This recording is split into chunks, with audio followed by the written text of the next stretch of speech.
सिंधुदुर्ग जिल्ह्यातील तळेरे वैभववाडी करूळ घाट रस्ता सिमेंट काँक्रिटीकरणाच्या कामासाठी केंद्र शासनाकडून 249.13 कोटी रुपयांचा निधी मिळाला असून या रस्त्याच्या कामाला 20 सप्टेंबर 2023 पासून सुरुवात करण्यात येईल, अशी माहिती संबंधित खात्याच्या अधिकाऱ्यांनी दिली।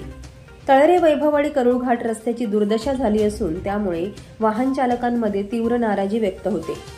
मात्र वाहन चालकांना आणखी काही महिने त्रास सहन करावा लागणार आहे। राज्याचे सार्वजनिक बांधकाम मंत्री तथा सिंधुदुर्ग जिल्ह्याचे पालकमंत्री यांच्या प्रयत्नाने या रस्त्यासाठी केंद्र शासनाकडून निधी मंजूर झाला असून एकूण 21 किलोमीटर रस्त्याचे सिमेंट काँक्रिटीकरणाचे काम होणार आहे। सिंधुदुर्ग आणि कोल्हापूर या दोन जिल्ह्यांना जोडणाऱ्या तरळे ते गगनबावडा राज्य क्रमांक 166G सिंधुदुर्ग जिल्ह्यातील 16 किमी लांबी तर कोल्हापूर हद्दीतील 5 किलोमीटर असा एकूण 21 किमी लांबीच्या रस्त्याचे काँक्रिटीकरणाचे व पक्क्या बाजूपट्टीसह दुपदरीकरणाच्या कामास केंद्र शासनाकडून वार्षिक आराखडा 2022-23 मध्ये एकूण 249.13 कोटी किमतीस मंजुरी देण्यात आली आहे। सदर कामामध्ये 11 किमी दुपदरी पक्क्या बाजूपट्ट्यांसह काँक्रीट रस्त्याचे 4 लहान पूल, 94 मोऱ्या व रस्ता सुरक्षा उपाययोजनांसह 13 तिठ्यांचे काम मंजूर करण्यात आले।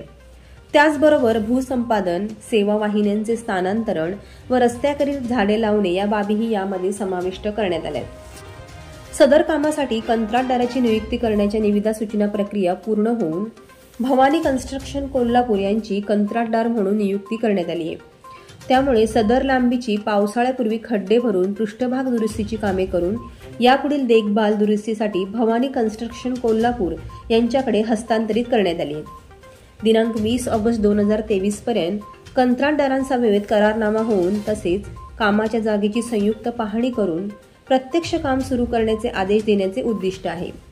कामाची मुदत 18 महिने असून 31 मार्च 2025 पर्यंत काम पूर्ण होणे अपेक्षित आहे, अशी माहिती संबंधित खात्याच्या अधिकाऱ्यांनी दिली।